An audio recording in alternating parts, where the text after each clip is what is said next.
আসসালামু আলাইকুম প্রিয় দর্শক, অন্যমঞ্চে আলোচনায় আপনাদের সকলকে আমন্ত্রণ জানাচ্ছি। নমস্কার, আমি তরুণ ঘোষ। আজ শুভ নববর্ষ।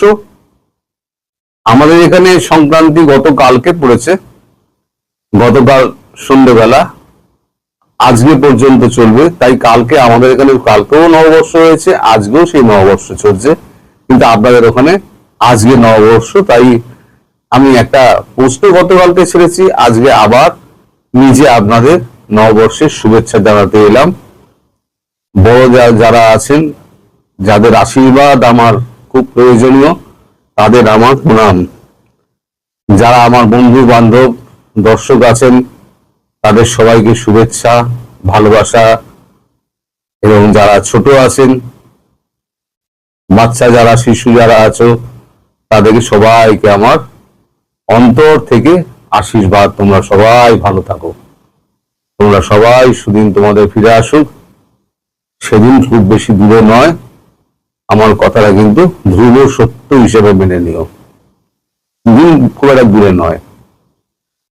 তো আজকের দিনে কিছুটা ভালো ভিডিও করবো ভেবেছিলাম, কিন্তু আমরা দেশের এই যে পররাষ্ট্রমন্ত্রী খলিলুর রহমান, তিনি তো দেশকে ডুবিয়েই ছাড়বেন। তিনি স্থির করে নিয়েছেন তিনি দেশকে ডুবিয়েই ছাড়বেন, তার আর অন্য কোনো কাজ নেই। তিনি মরিশাসে গিয়েছিলেন, বেরিয়ে তিনি একটা দিয়েছেন, ইন্টারভিউ দিয়েছেন। তা সেখানে তিনি বলেছেন সম্পর্ক পুনর্গঠনের জোর গঙ্গা চুক্তিতে। আমি পুরোটা পড়ে শোনাচ্ছি, এটা পড়লে আপনারা বুঝতে পারবেন যে এরপরে ভারতবর্ষ কি করতে পারে, কি করতে পারে। আস্তে আস্তে গলা টিপবে।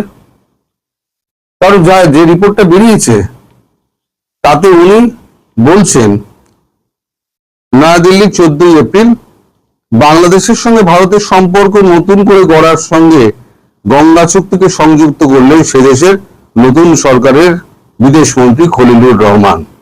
সদ্য ভারত সফর করে খলিলুর গিয়েছিলেন মরিশাসে। ভারত মহাসাগরীয় সম্মেলনে একটি সংবাদ মাধ্যমকে দেওয়া সাক্ষাৎকারে বলেছেন, ন্যায্যভাবে এবং পরিবেশ ও জলবায়ুর দিকটি মাথায় রেখে গঙ্গার জলবন্টন চুক্তিটি হবে দুই দেশের সম্পর্ক পুনর্গঠনের জন্য প্রথম পরীক্ষা। এটা হলেই তার মানে বাকি সম্পর্ক ঠিক হবে বাংলাদেশের সঙ্গে ভারতের। 1996 সালে সই হওয়া 30 বছর মেয়াদী গঙ্গার জলবন্টন চুক্তির মেয়াদ এবছর ডিসেম্বরে শেষ হচ্ছে। চুক্তি থাকা অবস্থাতেও জলের ভাগ নিয়ে দুদেশের মধ্যে মতপার্থক্য রয়েছে। শুষ্ক মৌসুমে পর্যাপ্ত জল না পাওয়ার অভিযোগ বাংলাদেশের দিক থেকে ছিল। দুই দেশের সামগ্রিক সম্পর্কের ক্ষেত্রে চুক্তি কতটা গুরুত্বপূর্ণ জানতে চাইলে খলিলুর বলেন, গঙ্গার জলের সঙ্গে আমাদের সম্পর্কটা বাঁচা মরার, আমাদের গোটা সভ্যতা ও জীবিকা গঙ্গার জলের উপর নির্ভরশীল। এটা ঠিক। এখন যে চুক্তিটা আছে তা কয়েক মাসের মধ্যে শেষ হয়ে যাবে। আমরা একটি সংশোধিত চুক্তি দেখতে চাই যা ভারতের জরুরি প্রয়োজন মেটাতে পারবে, যা মানুষের জরুরি প্রয়োজন মেটাতে পারবে। জলের যথাযথ বন্টন না হলে বাংলাদেশের জীবিকা, কৃষি এবং খাদ্য নিরাপত্তায় বিরূপ প্রভাব পড়তে পারে জানিয়ে তিনি বলেন, যেহেতু দুটি দেশ সম্পর্ক পুনর্গঠনে আগ্রহী, ন্যায্যভাবে পরিবেশ, জলবায়ু এবং সহনশীলতার ভিত্তিতে গঙ্গার জলবন্টন চুক্তিটি হবে দ্বিপাক্ষিক সম্পর্ক ঠিক করার প্রথম পরীক্ষা। চলতি মাসের গোড়ায় খলিলুরের ভারত সফরের আগেই বাংলাদেশের জলসম্পদ মন্ত্রী শহীউদ্দিন চৌধুরী আনি জানিয়েছেন, গঙ্গা চুক্তি এবং তিস্তা দমা প্রকল্প নিয়ে আলোচনার কাজ শুরু হয়ে গিয়েছে। টেকনিক্যাল পর্যায়ে কারিগরি বিশেষজ্ঞ যারা রয়েছেন তারা কাজ করছেন। এই নিয়ে চূড়ান্ত সিদ্ধান্ত নেওয়ার মতো জায়গায় পৌঁছায়নি, তবে আমরা কাজ অব্যাহত রেখেছি। আমাদের নিয়মিত বৈঠক চলছে, নিয়ম মাফিক এবং ধারাবাহিকভাবে চলছে। পাশাপাশি ভারতের বিদেশ মন্ত্রকের মুখপাত্র রণধীর জয়সওয়ালের বক্তব্য, ভারত এবং বাংলাদেশের মধ্যে জলসম্পদ বিষয় কাঠামোগত মেকানিজম ইতিমধ্যেই রয়েছে এবং সেটি কাজ করছে। তার মানে কাজ কিন্তু এর ভেতরে ভেতরে এগোচ্ছে। কিন্তু তারপরে এরকম যে স্টেটমেন্ট উনি যেটা বলছেন, যে একটি সংবাদ মাধ্যমে দেওয়া সাক্ষাৎকারে বলছেন, ন্যায্যভাবে এবং পরিবেশ ও জলবায়ু দিকটি মাথায় রেখে গঙ্গার জলবন্টন চুক্তিতে হবে দুই দেশের সম্পর্ক পুনর্গঠনের জন্য প্রথম পরীক্ষা, তার মানে ভারতবর্ষকে পরীক্ষা দিতে হবে।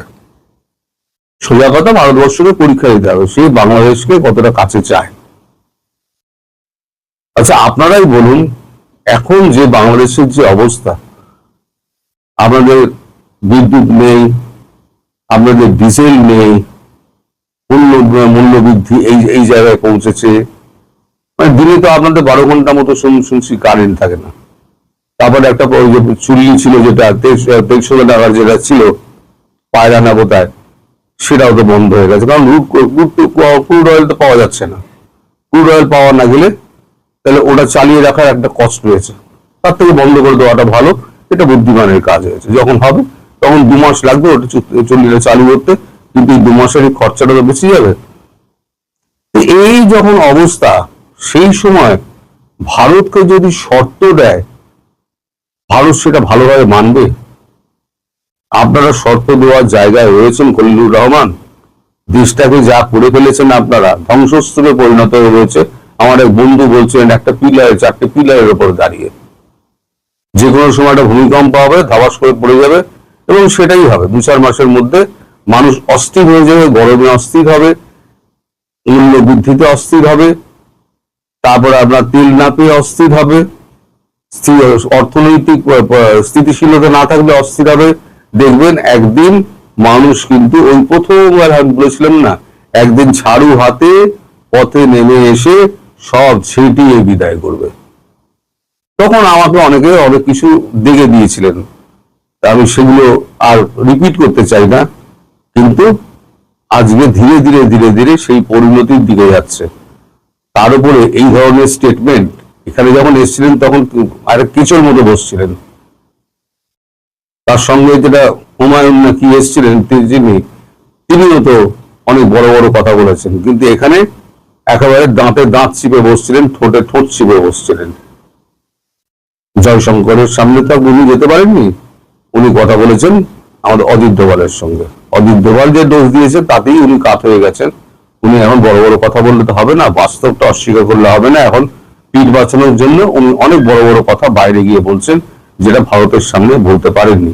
আসলে দেশের মানুষকে সন্তুষ্ট করার চেষ্টা, তো দেশের মানুষ চায় একটা সুস্থ পরিবেশ, যাতে সে বাজারে যেতে পারে, ক্রয় ক্ষমতার মধ্যে জিনিসপত্র পায়, বাড়ি ফিরে এসে একটু ফ্যানের তলায় বসতে পারে, যাওয়ার সময় একটুখানি অফিস যাতায়াত করার জন্য যেগুলো আপনারা সব জ্বালিয়ে পুড়িয়ে দিয়েছেন আপনার লোকজন, সেগুলোকে সেগুলো ঠিক থাকতো, তাহলে অফিস কাছারি করে এসে একটা সুস্থ সংসার জীবন পালন করতে চায় প্রতিটা মানুষ, যেটা আমি অনেকদিন আগেও বলেছিলাম।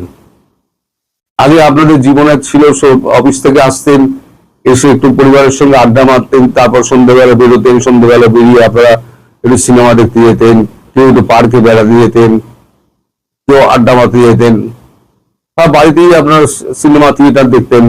এখন তো সিনেমা থিয়েটারে তো গল্প উঠে গেছে, এখন সে যারা অভিনেতা অভিনেত্রী ছিল তারা প্রায় বেকার হয়ে গেছেন। মানে আপনার দেশটাকে আপনারা কিছু রাখেননি, পুরো ছাড়খাড় করে দিয়েছেন।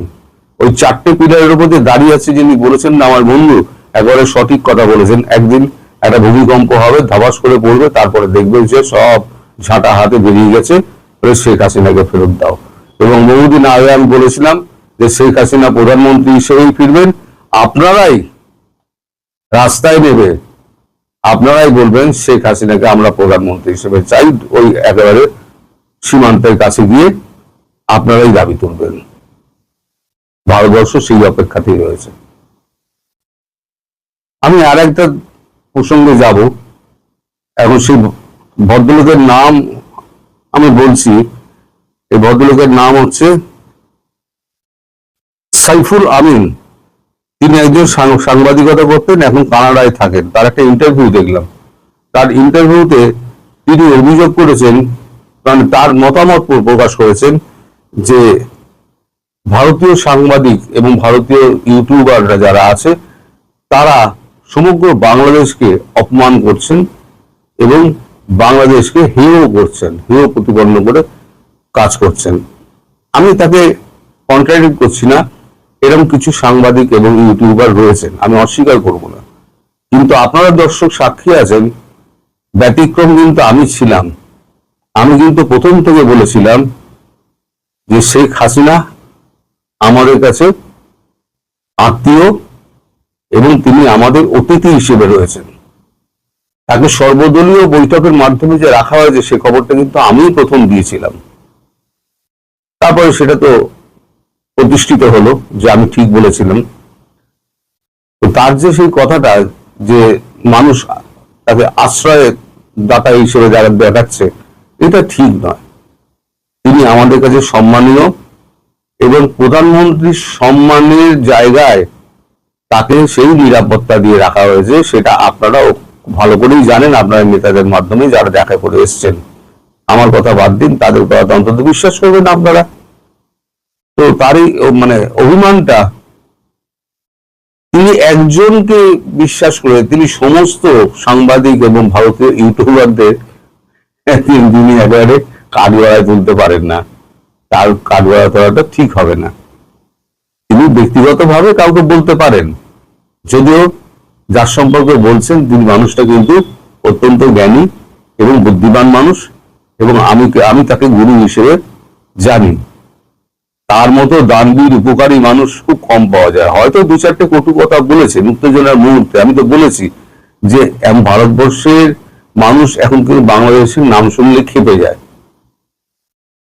আমার এই যে প্রতিবাদ, আমার যে গালাগাল, সেটা কিন্তু হচ্ছে ওই যারা ভারতকে ভাঙতে চেয়েছিল, যারা চোখে চোখ রেখে কথা বলতে চেয়েছিল, যারা ম্যাপ পরিবর্তন করেছিল, যারা বলেছিল দিল্লি না ঢাকা, ঢাকা ঢাকা, দিল্লি দিল্লি, আমার এটা হচ্ছে তাদের বিরুদ্ধে। আমার যত গালাগাল, যত মানে সব হচ্ছে তাদের বিরুদ্ধে। আপামর যে সমস্ত বাংলা ভাষাভাষী আছে, বাংলাদেশি মানুষ, তারা আমার সব গুরুজন এবং আত্মীয়, বন্ধু বান্ধব। হ্যাঁ, এর মধ্যে কিছু খারাপ ভালো থাকবেই, তো সে তো সংমিশ্রণ থাকে। সব জলেই তো সালফার থাকে, অল্প বিস্তর সব জলেই থাকে, আয়রনও সব জলেই থাকে। তো মিলেমিশেই আমাদের ভারতবর্ষ, খারাপ ভালো আমাদের দেশেও আছে। সবাইকে এক কাতারে ফেলাটা উচিত হবে না। আমি জানাব, ওনার নামটা হচ্ছে সাইফুল আলম সম্ভবত, ওনাকে আমি অনুরোধ করব, সাইফুল আমিন, ওনাকে অনুরোধ করব উনি যেন আমাদের সবাইকে এক কাতারে ফেলে না দেন, অন্তত আমাকে তো নয়। আমি বরং আপনাদেরকে বলতাম, আপনারা সাবেক বলেন কেন? আমি বরং আপনাদেরকে বলতাম, আপনার প্রধানমন্ত্রী রিজাইন করে আসেননি, তাহলে আপনারা সাবেক বলছেন কেন? আমি বলতাম, আমরা মনে করি, মনে প্রাণে বিশ্বাস করি ভারতীয়রা, তিনি এখনো বাংলাদেশের প্রধানমন্ত্রী এবং তিনি প্রধানমন্ত্রী হিসেবেই ফিরবেন। তো কোনো ভোট কিচ্ছু হবে না, এরা সব পালিয়ে যাবে, দেখে রেখে দেবেন। আর 2-4 মাস যাক, এই অবস্থায় সব পালিয়ে যাবে, কেউ থাকবে না। সবাই ভালো থাকবেন, সুস্থ থাকবেন, সাবধানে থাকবেন, এবং কামনা করব আগামী দিনগুলো আপনাদের সেই সুস্থির দিন আবার ফিরে আসুক। আমরা সকলে গলায় গলা মিলিয়ে আমরা বলতে পারবো আমরা সকলে ভালো আছি। নমস্কার, আমি তরুণ ঘোষ। ধন্যবাদ। শুরুতেই আমি আপনাদের একটা ভিডিও দেখাই, কারণ তাহলে আমার প্রসঙ্গে ঢুকতে সুবিধা হবে। ভিডিওটা হচ্ছে আমিরাতের একজন আমিরের, তিনি কি বলছেন আগে সেটা শুনুন। I am so confident that one phone call from Saudi was an Israeli terrorism. Saudi has a very, very good relationship with Iran, the biggest buyer of Iran's oil. Very simple, very simple. I'm not saying any secrets. Very simple. One phone call from Mr. Modi will solve the problem. And I rely too much on the Indian leadership. এবার এই খবরের সঙ্গে যোগাযোগ আছে এমন একটা খবর আপনাদের পড়ে শোনাই। আপনারা সবাই জানেন হরমুজ স্নানের এটাকে বন্ধ করার জন্য, রাস্তা বন্ধ করার জন্য ট্রাম্প অবরোধের হুঁশিয়ারি দিয়েছে, রণতরী দিয়ে বন্ধ করে দেবেন, এবং পাল্টা ইরান হুমকি দিয়েছে। তার মানে যুদ্ধের মাত্রা আরো তীব্র হবে। আর এইখানে ট্রাম্প বলেছে যারা এখান থেকে বাণিজ্যিক তেল নিয়ে যারা যাবে তাদেরকে আমরা মারব। এখন বাণিজ্যিক তেল নিয়ে সব বিভিন্ন দেশ যায়, শুধু তো ভারত যায় না, ইউরোপের দেশও যায়, ইউকেও যায়, তারপর আরো যে সমস্ত অন্যান্য দেশগুলো সেখানেও যায়। তাহলে এই যে কোনো একটা বাণিজ্যিক জাহাজের ওপরে যদি উনি আক্রমণ করেন, তার প্রতিক্রিয়াটা কি হবে সেটা কি মালিক একবার ভেবে দেখেছেন? মালিক ভাবেননি। এবার আমি যে ভিডিওটা দেখালাম তার একটা তাৎপর্যপূর্ণ, এটা আজ একটা খবর বেরিয়েছে, আমির শাহী ইরানকে বৈঠকে বসাতে চায় দিল্লি।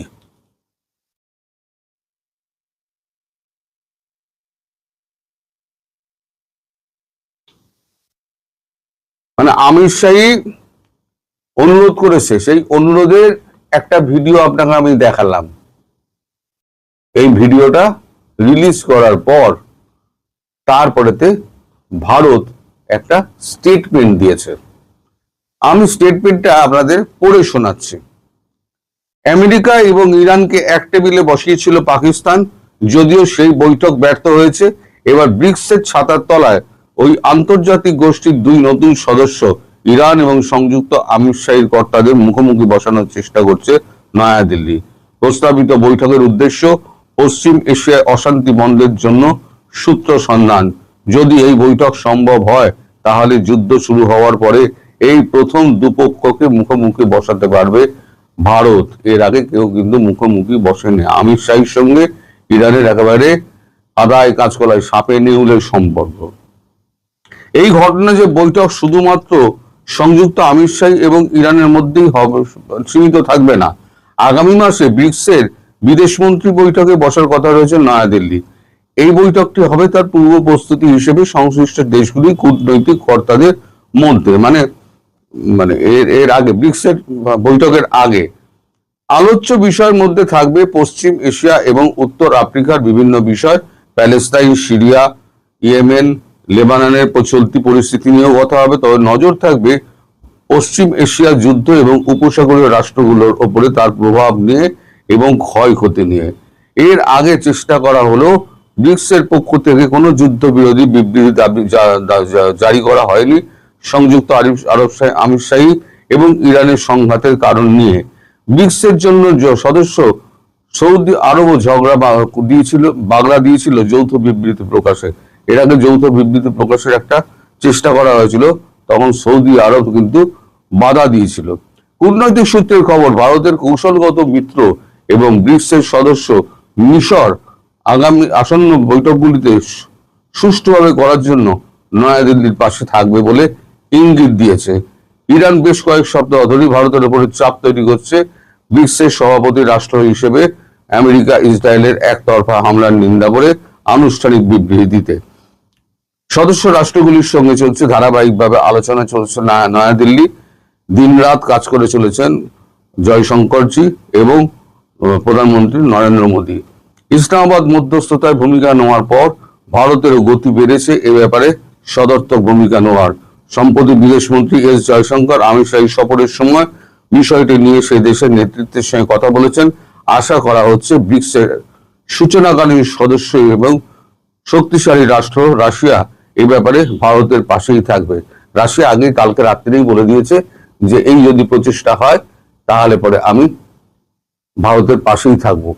এই যে বিবৃতিটা সংযুক্ত আমির শাহীর, সম্ভবত উনি বিদেশমন্ত্রী, আমার নামটাও মনে নেই, আমি এর একবার আপনাকে ভিডিও দেখাচ্ছি।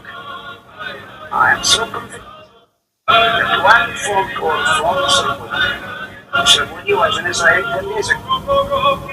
Mr. Modi has a very, very good relationship with Iran, the biggest buyer of Iran's oil. Very simple. Very simple. I'm not saying any secrets. Very simple. One phone call from Mr. Modi will solve the problem. And I rely too much on the Indian leadership. মানে ভারতের উপরে বিভিন্ন দেশগুলোর কতটা আস্থা, এটাই তার প্রমাণ করে। যে আমি প্রথমেই বলেছিলাম একমাত্র ভারত এবং একমাত্র ভারত পারে এই ভয়ঙ্কর যুদ্ধ থামাতে। কারণ ইউরোপের দেশগুলো কিন্তু আমেরিকার পাশ থেকে সরে গেছে, কেউ আমেরিকার পাশে নেই। ন্যাটো প্রায় ভাঙার জায়গায় চলে এসছে, যার জন্য অত্যন্ত খুশি হচ্ছে ভ্লাদিমির পুতিন। কারণ ইউএসএসআর ভাঙার পর রাশিয়াকে দমিয়ে রাখার জন্য ওই ন্যাটো তৈরি করা হয়েছিল। ন্যাটোর আমেরিকার প্রেসিডেন্ট ডোনাল্ড ট্রাম্প এখন ন্যাটোর মানে খরচাপাতি নিয়ে প্রশ্ন তোলায় উনি বলেছেন আমি এত টাকা দেবো না, ন্যাটো গোল্লায় যাক, আমার কোনো কাজে লাগে না। তাহলে পরে এখন ন্যাটোর যে এত বিপুল খরচ, সেই খরচ কিন্তু সামলানো মুশকিল। তাহলে ন্যাটো যদি ভেঙে যায় তাহলে রাশিয়ার যে মাথা ব্যথা ইউক্রেন নিয়ে, ইউক্রেনের দোরগোড়ায় তো ন্যাটোকে নিয়ে আসার চেষ্টা করেছিলেন এই আমাদের বাইডেন, তার জন্য বিলিয়নস অফ ডলার খরচা করেছিলেন, কিন্তু ইউক্রেনটা ধ্বংস হয়ে গেল। অর্ধেকের প্রায় 75% ইউক্রেন দখল করে নিয়েছে রাশিয়া, এবং বলেছে আমি যেখানে দখল করেছি আর ছাড়বো না। ইউক্রেন গোটাটাই রাশিয়াকে গিলে নেবে বাকিটুকু। এইবারে তো মানে জেলেনস্কির পালানোর সময় হয়ে গেছে। এখন যখন ইউক্রেন একটাই ন্যাটো ভেঙে যাওয়ার মতো অবস্থায় এসছে, ইউক্রেন যখন শেষ হওয়ার জায়গায় এসছে, তখন রাশিয়া নিশ্চিন্ত হয়েছে এইবারেতে এই ঝামেলাটায় ইরান এবং আমেরিকা আর ইসরায়েল এই ঝামেলাটা মেটানোর জন্য প্রয়োজনীয় পদক্ষেপ করা দরকার। তাই গতকালকে রাশিয়ার প্রেসিডেন্ট ভ্লাদিমির পুতিন ফোনে কথা বলেছেন নরেন্দ্র মোদীর সঙ্গে। তার আগে এই যে ভিডিও, এই ভিডিও নিশ্চয়ই রাশিয়ার কাছে গেছে এবং নরেন্দ্র মোদীর কাছে তো এসছেই, নইলে পরে আমরা পেলাম কেউ? নরেন্দ্র মোদীর এক্স হ্যান্ডেল থেকে আমরা এই ভিডিওটা পেয়েছি।